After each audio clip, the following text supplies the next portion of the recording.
씩 교도하겠습니다.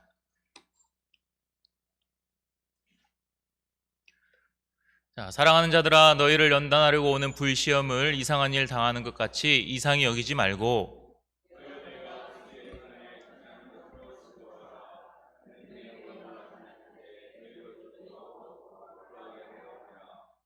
너희가 그리스도의 이름으로 치욕을 당하면 복 있는 자로다.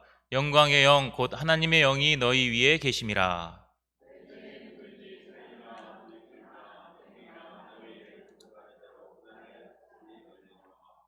만일 그리스도인으로 고난을 받으면 부끄러워하지 말고 도리어 그 이름으로 하나님께 영광을 돌리라.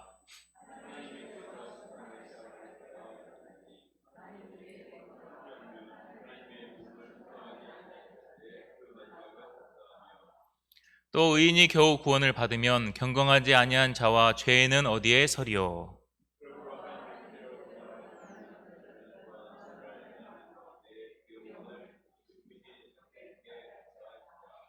아멘. 자, 오늘 말씀의 제목은 고난에 당할 것인가 참여할 것인가입니다. 우리 13절 요절 말씀 같이 읽겠습니다. 13절 시작. 오히려 너희가 그리스도의 고난에 참여하는 것으로 즐거워하라. 이는 그의 영광을 나타내실 때 너희로 즐거워하고 기뻐하게 하려 함이라. 오래전에 제가 군대에 있을 때에 정말 싫어했던 두 가지가 있었습니다. 이 두 개는 정말 싫었습니다. 산을 타는 것하고 구보였습니다. 부도가 산속에 있으니 산을 정말 많이 탔습니다. 오늘같이 더운 날씨에도 산을 탔습니다. 그리고 매일 아침 저녁으로 구보를 하였습니다. 저는 이 두 가지가 너무 싫었습니다. 저뿐만 아니라 다른 사람들도 그 시간이 되면 얼굴에는 5만 가지 인상을 썼습니다. 입에서 욕이 나오기도 했습니다. 그래서 가장 이해가 되지 않는 사람이 산악인들이었습니다. 특히 히말라야 산을 등정한다는 사람들은 도저히 이해가 되지 않았습니다. 이렇게 힘든 산을 왜 오르는 것일까? 그렇게 죽을 고생해서 오른다고 무엇이 주어질까? 정말 이상하다고 생각을 했습니다. 또한 아침마다 건강을 위해서 조깅을 하는 사람들도 이해가 되지가 않았습니다. 힘든 고생을 사서 한다고 생각을 했습니다. 똑같이 산을 오르고 똑같이 달리기를 해도 한쪽은 인상을 쓰고 욕을 하면서 하고 한쪽은 웃으면서 기쁨으로 합니다. 두 차이가 무엇일까요? 내가 당하고 있다 이렇게 생각을 하는 것과 내가 참여하고 있다 하는 생각의 차이입니다. 내가 당한다고 여기면 정말 피하고 싶은 것이 됩니다. 왜 재수없이 나에게 임하였는가? 왜 나만 이렇게 고생을 하는가? 한탄하고 절망만 합니다. 하지만 내가 참여하고 있는 것으로 여기면 그것은 즐거움과 기쁨이 됩니다. 복 있는 것으로 여깁니다. 오늘 말씀에서 베드로가 이 고난에 대하여 이렇게 말하고 있습니다. 즐거워하고 기뻐하라. 복 있는 자로다. 하나님께 영광을 돌리라. 베드로가 고난에 대하여 이렇게 말할 수 있는 이유가 무엇일까요? 우리가 오늘 말씀을 통해 나에게 임한 고난의 의미가 무엇인지 또 고난 속에서 어떻게 살아가야 하는지를 잘 배울 수 있기를 기도합니다. 12절을 읽겠습니다. 12절 시작. 사랑하는 자들아, 너희를 연단하려고 오는 불시험을 이상한 일 당하는 것 같이 여기지 말고. 베드로는 성도들에게 사랑하는 자들아 이렇게 부르고 있습니다. 편지를 시작하면서 사랑하는 누구에게 이렇게 시작을 하면 그 다음 내용은 무엇이 나와야 할까요? 사랑하는 누구에게 했으면 요한 3서 1장 2절처럼 사랑하는 자여 내 영혼이 잘된 같이 네가 범사에 잘되고 강건하기를 내가 간구하노라. 이런 말씀이 나와야지 뭔가 어울릴 것 같습니다. 그런데 베드로는 사랑하는 자들에게 바로 고난에 대하여 말합니다. 그리고 그 고난을 불시험이라고 말하고 있습니다. 그냥 시련도 아니고 불시험이 임하게 된다는 것입니다. 말만 들어도 얼마나 무섭습니까? 작은 시련만 찾아와도 힘든데 불시험이 임하게 된다고 하니 성도들을 사랑하는 것이 아니라 오히려 힘들게 하는 것 같습니다. 마찬가지로 하나님은 우리를 사랑하십니다. 믿으시죠? 사랑하십니다. 베드로처럼 우리에게 사랑하는 자들아 이렇게 부르실 것입니다. 그러면 하나님이 사랑하는 우리들을 고난 없이 시련 없이 힘들지 않게 잘 살도록 하면 좋을 텐데 왜 불시험이 임하게 하실까요? 잘 이해가 되지 않습니다. 말씀에 나오는 것처럼 정말 이상합니다. 이상한 일을 당하는 것 같습니다. 그런데 이상히 여기지 말라고 하십니다. 지극히 당연한 것이기 때문입니다. 이상한 일이 절대 아니라는 것입니다. 나만 당하는 것도 아닙니다. 하나님께서 실수로 잘못해서 주신 것도 아닙니다. 나를 괴롭게 하고 힘들게 하고 고통을 주기 위한 목적도 아닙니다. 그러면 왜 불시험을 당하게 하는 것입니까? 너희를 연단하려고 오는 불시험, 이렇게 말하고 있습니다. 하나님이 나에게 불시험이 임하게 하시는 것은 나를 연단하시기 위해서입니다. 불시험이란 말은 헬라어로 피로시스 이렇게 말하고 있는데 똑같은 단어가 사용된 구절이 잠언 27장 21절입니다. 도가니로 은을, 풀무로 금을, 칭찬으로 사람을 단련하느니라. 이 말씀에서 풀무가 퓨로시스입니다. 따라서 불시험이라는 말은 앞으로 어마어마한 고통이 찾아올 거야, 각오해, 이렇게 겁을 주는 게 아니고 금을 재련하듯이 나를 연단한다는 뜻으로 사용된 것입니다. 연단이 무엇입니까? 금을 불에 달군 후 아주 단단하게 하는 것 아닙니까? 우리에게 임한 불시험이 나를 단단하고 강하게 만듭니다. 나에게 있는 불순물들을 제거해주고 깨끗하고 순결하게 만들어줍니다. 내면을 강하게 하고 하나님이 쓰실 만한 그릇으로 빚어주십니다. 그래서 하나님이 사랑하는 자들에게는 다 고난이 임하였습니다. 성경에 나오는 믿음의 조상들에게 다 고난이 있었습니다. 심지어 예수님은 가장 큰 십자가의 고난을 당하셨습니다. 그러므로 나에게 임한 고난을 이상하게 여기면 안 됩니다. 재수없게 나만 당했다고 생각해도 안 됩니다. 내 인생은 원래 이래, 내 팔자지 뭐, 이렇게 한탄해도 안 됩니다. 특히 하나님을 원망하면 더욱 안 됩니다. 그렇게 되면 자꾸 고난을 피할 방법만 찾습니다. 피한다고 피할 수 있는 것이 아닙니다. 오히려 피하고자 하다가 그리스도인으로서의 모습만 상실하게 됩니다. 2년 전에 나베드로 목자님이 이 말씀을 전하면서 이런 문장을 만들어서 전했습니다. 고난을 기피하기 위해 천국 시민이길 포기한 사람을 그리스도인으로 인정할 수 없다, 이렇게 전하셨습니다. 직접 만드신 문구라고 했습니다. 고난을 기피하기 위해 천국 시민이길 포기한 사람을 그리스도인으로 인정할 수 없다. 정말 맞는 말입니다. 고난은 우리가 당했다고 여기는 것도 아니고 기피해야 할 것도 아닙니다. 그러면 고난을 어떻게 여겨야 하겠습니까? 우리 13절을 같이 읽겠습니다. 13절 시작. 오히려 너희가 그리스도의 고난에 참여하는 것으로 즐거워하라. 이는 그의 영광을 나타내실 때에 너희로 즐거워하고 기뻐하게 하려 함이라. 그리스도의 고난에 참여하는 것으로 즐거워하라. 우리는 고난을 당한다고 여기는 것이 아니라 고난에 참여한다고 생각해야 합니다. 참여한다는 것은 능동적인 의미입니다. 피하고자 하는 것이 아니라 적극적으로 감당하겠다는 의지입니다.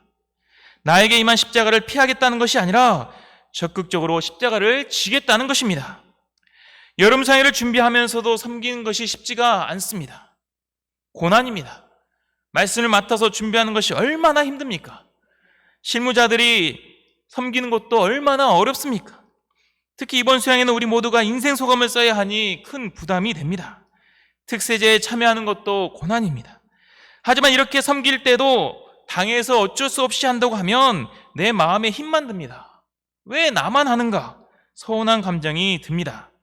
하지만 적극적으로 참여하고자 하면 오히려 기쁨이 있습니다. 말씀 강사들이 말씀을 투쟁하면서는 많은 고난이 있지만 그 말씀을 전할 때 큰 기쁨은 수양의 말씀을 전해본 사람만이 알 수가 있습니다. 이번 실무자의 우리 남원의 김예담 목자님들이 함께하고 있습니다. 처음에는 조금 걱정이 된 것도 사실입니다. 하지만 누구보다 열심히 모임에 참여하고 있습니다. 모임에서는 또 좋은 의견도 많이 냅니다. 지난 모임 때는 누가 시키지도 않았는데 자매 솔트팀이 CCD를 준비해보면 어떻겠냐고 하여 모두를 놀라게 하였습니다. 정말 누가 옆에서 보고 있으면 이상하다고 할 것 같았습니다. 하지만 왜 이렇게 하는 것입니까? 참여해보니 즐거움이 있었기 때문입니다. 옆에서 볼 때는 힘들고 어려운 줄만 알았는데 아니 참여해봤더니 힘들지만 즐거움이 있었습니다. 우리가 참여하는 것은 그리스도의 고난에 참여하는 것입니다. 힘들고 어려울 수 있지만 그 모든 것이 그리스도를 위한 것입니다. 그리스도께서 걸으신 그 고난에 동참하는 것입니다. 감히 우리 주제에 어떻게 그리스도의 고난에 참여할 수가 있겠습니까? 이것은 정말 큰 영광입니다. 다른 고난도 마찬가지입니다. 예수님을 믿으면서 많은 손해를 보며 살 수도 있습니다. 또 참고 살아야 할 수도 있습니다. 정말 성질 같아서는 같이 맞서 싸우고 이겨버리고 싶은데 그 영혼이 실족할까 봐 참습니다. 참고 인내하면서 내 마음에는 큰 고통이 임하게 됩니다. 양들을 섬기면서도 고난 없이 섬기는 것은 하나도 없습니다. 오늘 과견 가는 본고 안에서 목자님들이 자녀에 대해 이야기하다가 이렇게 말하는 것을 들었습니다. 자식들이나 양들이나 쉬운 것이 하나도 없네, 이렇게 말했습니다. 자식들 때문에 힘든 이야기를 하면 꼭 자연스럽게 양이 붙습니다. 돕는 것이 쉽지 않기 때문입니다.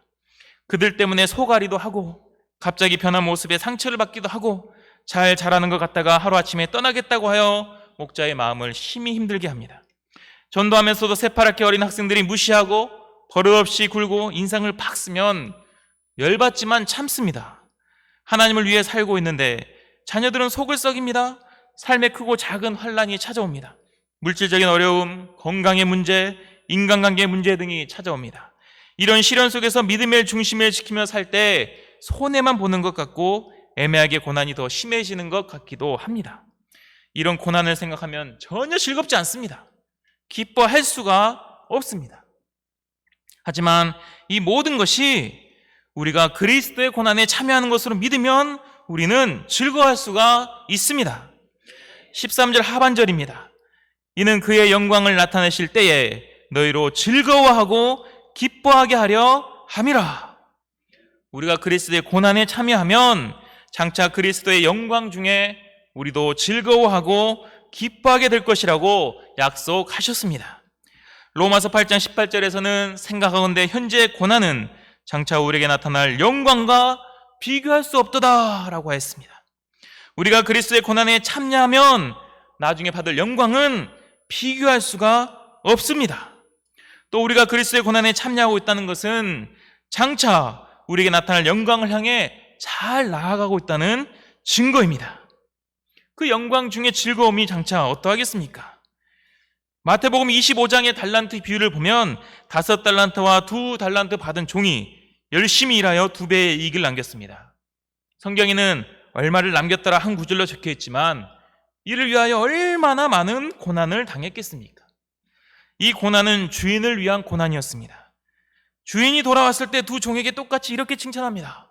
착하고 충성된 종아, 내가 적은 일에 충성하였음에 내가 많은 것을 내게 맡기리니 내 주인의 즐거움에 참여할지어다.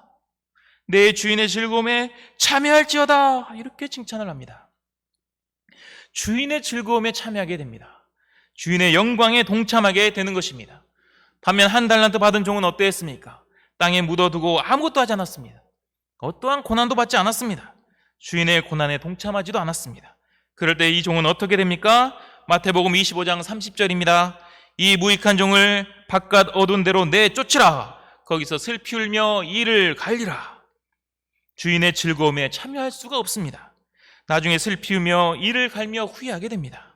내가 지금 그리스도의 고난에 참여할 때 장차 그리스도의 영광에 동참하는 자들이 됩니다. 이를 믿을 때 나에게만 고난은 나를 영광의 길로 인도하는 것입니다.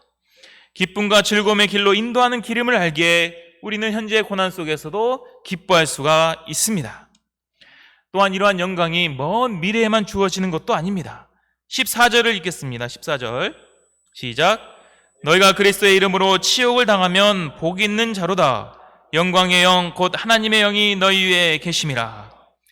여기서 치욕이란 말은 insult, 인격적인 모욕을 뜻합니다. 인격적인 모욕을 들으면 정말 견디기 힘듭니다. 성질 같아서는 머리끄댕이라고 자꾸 싸우고 싶습니다. 하지만 베드로는 이런 치욕을 당할 때 복이 있다고 말합니다. 치욕을 받으면 너가 복받은 자라고 말하고 있습니다. 왜 그렇습니까? 영광의 영, 곧 하나님의 영이 임하시기 때문입니다. 이것은 현재형입니다. 그리스도의 고난에 참여하는 것이 먼 미래의 영광만을 의미하는 것이 아닙니다. 고난에 참여하는 지금 하나님의 영이 우리 위에 충만하게 임하게 됩니다. 하나님의 영광의 영이 우리와 함께 하십니다. 이 땅에서도 살면서 하나님의 영광을 체험하게 된다는 것입니다. 고난 중에 하나님을 더 깊이 만나고 하나님을 만나게 됩니다. 이 글을 쓴 베드로도 얼마나 고난을 싫어했습니까? 예수님께서 장차 많은 고난을 당하시고 제3일에 살아날 것을 말씀하셨을 때에 주여 그리 마옵소서, 이 일이 결코 죽게 미치지 아니하리다 이렇게 말했다가 사탄이라고 책망까지 들었습니다. 예수님께서 변화산에서 영광스럽게 변화되셨을 때에 그 영광만 취하고 싶고 고난받기 싫어 그 산에 초막을 짓고 살자고 했습니다. 그럴 때 그는 어떤 하나님의 영광도 체험하지 못하였습니다. 하나님의 영광의 영이 임하는 것을 체험할 수가 없었습니다. 하지만 사도행전에서 베드로는 이 고난이 영광의 기름을 깨달았습니다. 그리스도를 위하여 고난에 참여하는 것이 생명의 기름을 알았습니다. 그랬을 때 그는 목숨 걸고 복음을 전했습니다. 사도행전 12장에서 우리가 들었듯이 옥에 갇혀 죽을 날만 기다리고 있었습니다. 하지만 그런 고난 중에 하나님의 영이 그에게 임했습니다. 주의 천사가 나타나 그의 손에 차였던 쇠사슬이 풀리고 옥에서 나오게 되었습니다. 하나님의 영광의 영이 고난 중에 임하게 된 것입니다. 하나님의 놀라운 능력을 체험한 것입니다.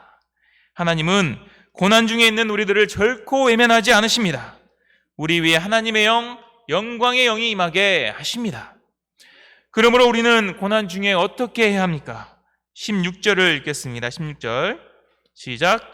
만일 그리스도인으로 고난을 받으면 부끄러워하지 말고 도리어 그 이름으로 하나님께 영광을 돌리라.